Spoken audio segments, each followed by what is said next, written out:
नमस्कार, मैं हूं अंकुर और आप देख रहे हैं सत्य हिंदी का न्यूज बुलेटिन।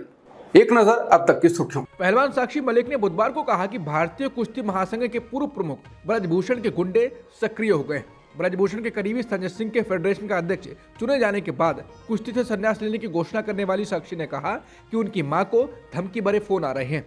साक्षी मलिक ने बुधवार को एक प्रेस कॉन्फ्रेंस में कहा, हमारी सुरक्षा सरकार की जिम्मेदारी है। इस बीच एक नए घटनाक्रम के तहत साक्षी मलिक, बजरंग पुनिया और विनेश फोगाट के खिलाफ बुधवार को जंतर मंतर पर विरोध प्रदर्शन शुरू हो गया। कहा जा रहा है इस प्रायोजित प्रदर्शन के पीछे भारतीय कुश्ती महासंघ के वो लोग हैं जिन्हें चुने जाने के बाद सरकार ने हटा दिया। पहलवान साक्षी मलिक ने कहा कि हम जानते थे कि ब्रजभूषण प्रभावशाली है, लेकिन हमें नहीं पता था कि वो इतने शक्तिशाली थे कि वो अपने निवास से किसी से चर्चा किए बिना राष्ट्रीय इवेंट घोषित कर देंगे। अब हम पर जूनियरों के कुश्ती करियर को खराब करने का आरोप लगाया जा रहा है। मैंने कुश्ती से संन्यास ले लिया है। साक्षी मलिक ने कहा, मैं चाहती हूं कि जूनियर लड़कियां वो पूरा करें जो मैं नहीं कर सकी। मैं चाहती हूं कि वो देश के लिए रजत स्वर्ण पदक जीतें। मैं नहीं चाहती कि किसी जूनियर को हमारे लिए कष्ट सहना पड़े। साक्षी ने कहा कि हमें नए महासंघ व तदर्थ समिति से कोई समस्या नहीं है, हमें केवल ब्रजभूषण के सहयोगी संजय सिंह से समस्या थी। टीएमसी नेता महुआ मोइत्रा को संसद के शीतकालीन सत्र में निलंबित कर दिया गया था। इस फैसले को उन्होंने सुप्रीम कोर्ट में चुनौती दी। उनकी याचिका पर बुधवार को अदालत में सुनवाई हुई। सुप्रीम कोर्ट ने लोकसभा महासचिव को नोटिस कर जवाब मांगा है। महासचिव को 2 हफ्ते में जवाब देना होगा। मामले की अगली सुनवाई 11 मार्च को होगी। बता दें, टीएमसी नेता महुआ मोइत्रा ने सुप्रीम कोर्ट में याचिका दायर कर लोकसभा की कार्रवाई में हिस्सा लेने की मांग की थी। हालांकि उन्हें सुप्रीम कोर्ट से कोई राहत नहीं मिली। टीएमसी नेता महुआ मोइत्रा पर सुप्रीम कोर्ट के वकील जय अनंत देहाद्राही ने उनकी निगरानी करने का आरोप लगाया है। सीबीआई के निदेशक प्रवीण सूद और गृहमंत्री अमित शाह को 29 दिसंबर को जय अनंत ने पत्र लिखा और आशंका जताई कि उनको ट्रैक किया जा रहा है। जय अनंत का यह भी आरोप है कि महुआ मोइत्रा बंगाल पुलिस में अपनी जान पहचान से ये काम करवा रही हैं। जय अनंत का यह भी आरोप है कि मुमकिन है कि महुआ मोइत्रा ने निगरानी के लिए उनकी पर्सनल जानकारियां और उनके कॉन्टैक्ट्स की डिटेल सीनियर अधिकारियों के साथ शेयर की हूं। केंद्र सरकार के नए हिट एंड रन कानून के खिलाफ ट्रक ड्राइवरों के विरोध को कांग्रेस नेता प्रियंका गांधी का साथ मिला। उन्होंने इस बहाने केंद्र पर भी जमकर निशाना साधा। प्रियंका ने कहा कि ड्राइवर्स हमारी अर्थव्यवस्था और प्रगति के पहिए हैं। वो बेहद कम पैसे पर तरह तरह की मुश्किलें झेलते हुए कठिन जीवन शैली के साथ काम करते हैं। कानून और सिस्टम को इनके प्रति मानवीय होना चाहिए। हर जान कीमती है, हर एक की रक्षा सरकार का कर्तव्य है। कानून का उद्देश्य जन सामान्य के जीवन को आसान, सुरक्षित और न्याय देना है, न कि लाखों लोगों को अत्याचार, वसूली, कैद व आर्थिक दिवालियेपन की ओर धकेलना है। बिना राम मशविरा, बिना विपक्ष को शामिल किए एक तरफा तुगलकी कानून बनाने का काम बंद होना चाहिए। मध्य प्रदेश के शाहजहांपुर जिले के कलेक्टर किशोर कन्याल को सीएम मोहन यादव ने पद से हटा दिया है। किशोर कन्याल के ट्रक ड्राइवर से बातचीत के एक हिस्से का वीडियो सोशल मीडिया पर वायरल हो गया। इस वीडियो में किशोर कन्याल एक ड्राइवर से कहते हुए दिखाई देते हैं, क्या करोगे तुम, क्या औकात है तुम्हारी। अब मध्य प्रदेश के सीएम डॉक्टर मोहन यादव ने कहा कि अधिकारी का ऐसी भाषा बोलना उचित नहीं है। खासकर ये सरकार तो गरीबों की सरकार है। मनुष्यता के नाते हमारी सरकार में ये भाषा स्वीकार नहीं है। मुख्यमंत्री बोले, मैं खुद मजदूर परिवार से निकला हुआ बेटा हूँ। मैं समझता हूँ कि आगे से अधिकारी कोई ऐसी भाषा बोलता है तो उसे मैदान में रहने का अधिकार नहीं है। दोबारा जो अधिकारी इस पद पर आएगा वो भाषा और व्यवहार का ध्यान रखेगा। कांग्रेस ने ट्वीट कर कहा है कि पिछले दिनों आरटीआई से मोदी सरकार के फिजूल खर्च की एक जानकारी सामने आई। इसमें बताया गया कि रेलवे स्टेशन पर पीएम मोदी के जो सेल्फी पॉइंट बने हैं उनकी कीमत 6,25,000 रुपए है। एक सेल्फी पॉइंट 6.25 लाख का है। ये जानकारी बाहर आते ही मोदी सरकार के फिजूल खर्च की चर्चा होने लगी। अब मोदी सरकार ने इस पर सख्त कदम उठाए हैं। जिस अधिकारी ने आरटीआई से ये जानकारी दी उसका ट्रांसफर कर दिया गया है। सच बोलने की सजा तो मिलनी थी, सजा दे दी गई। कांग्रेस नेता दिग्विजय सिंह ने अयोध्या में बनाए जा रहे राम मंदिर की प्रतिमा को लेकर सवाल खड़ा कर दिया है। दिग्विजय सिंह ने कहा कि रामलला की वो मूर्ति कहाँ है जिस पर सारा झगड़ा हुआ, वो मूर्ति स्थापित क्यों नहीं हुई, नई मूर्ति कहां से आ रही है। हम लोग उनसे पूछना चाहते हैं कि नई मूर्ति की जरूरत क्यों पड़ी। बता दें, बीजेपी नेता और केंद्रीय मंत्री प्रहलाद जोशी ने 1 जनवरी की एक सुबह एक तस्वीर जारी करते हुए लिखा था कि राम मंदिर में लगने वाली मूर्ति का चुनाव कर लिया गया है।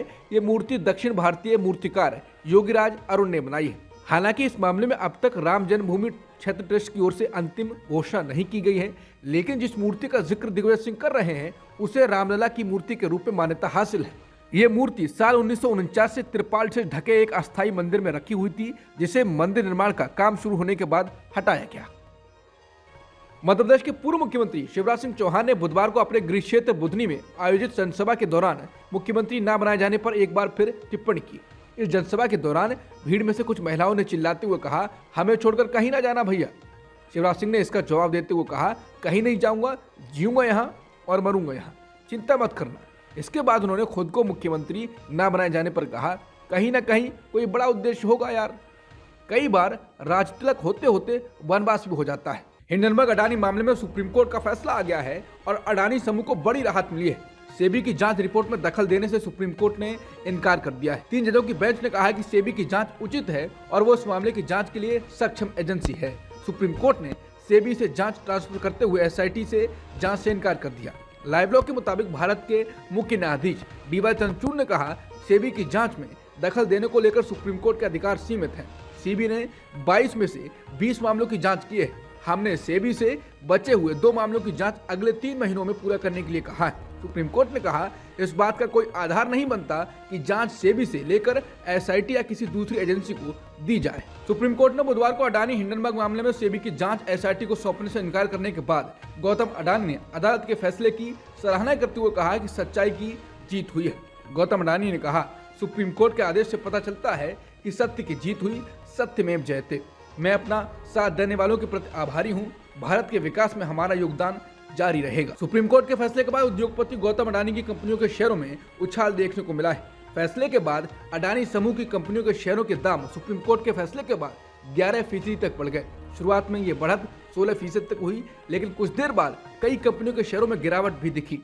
बता दें, जनवरी 2030 में अमेरिकी फॉरेंसिक फाइनेंशियल कंपनी हिंडनबर्ग ने अडानी समूह को लेकर कई गंभीर सवाल खड़े किए थे। हालांकि अडानी समूह ने इस रिपोर्ट को खारिज कर दिया था, लेकिन इस रिपोर्ट के सामने आने के बाद अडानी समूह के शेयरों में बड़ी गिरावट देखने को मिली थी।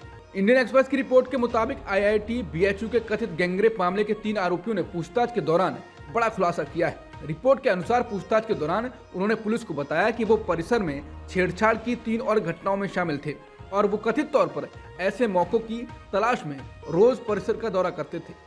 जांच में शामिल अधिकारियों ने द इंडियन एक्सप्रेस को बताया कि उनके कॉल डिटेल रिकॉर्ड के विश्लेषण से इसकी पुष्टि हुई है। रिपोर्ट के मुताबिक रात 11 बजे से 1 बजे के बीच परिसर में उनका स्थान अक्सर दिखाई देता है। कांग्रेस ने आईआईटी बीएचयू मामले में ट्वीट कर कहा है कि आपको पता है, बीजेपी के 3 पदाधिकारियों ने बीएचयू में गैंगरेप किया, लेकिन अब जो बातें सामने आ रही हैं वो स्तब्ध करने वाली हैं। बीजेपी के इन बलात्कारियों ने पुलिस को बताया कि वो बीएचयू में पहले भी लड़कियों से छेड़खानी करते रहे।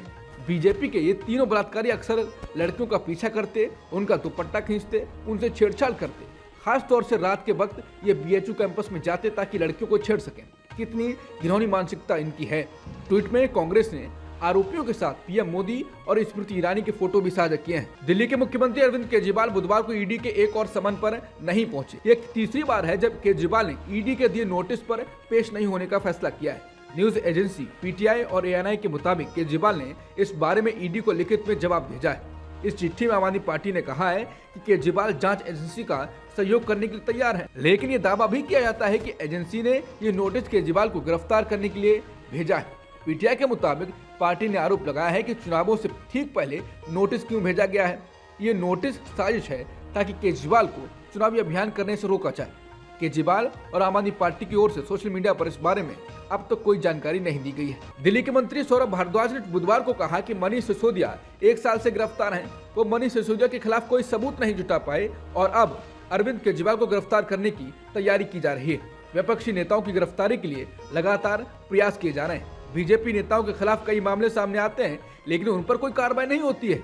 बीजेपी शुभेंदु अधिकारी से लेकर मुकुल रॉय, पेमा खांडू, अजित पवार, हेमंता बिस्वा शर्मा सभी के खिलाफ अभियान चला रही थी और फिर वो बीजेपी में शामिल हो गए। भारद्वाज ने मीडिया से कहा, ईडी या केंद्र सरकार ने ये नहीं बताया कि वो केजरीवाल को किस हैसियत से बुला रहे हैं। ना वो अभियुक्त हैं, ना गवाह हैं। केजरीवाल को बुलाए जाने की टाइमिंग पर भी सवाल है।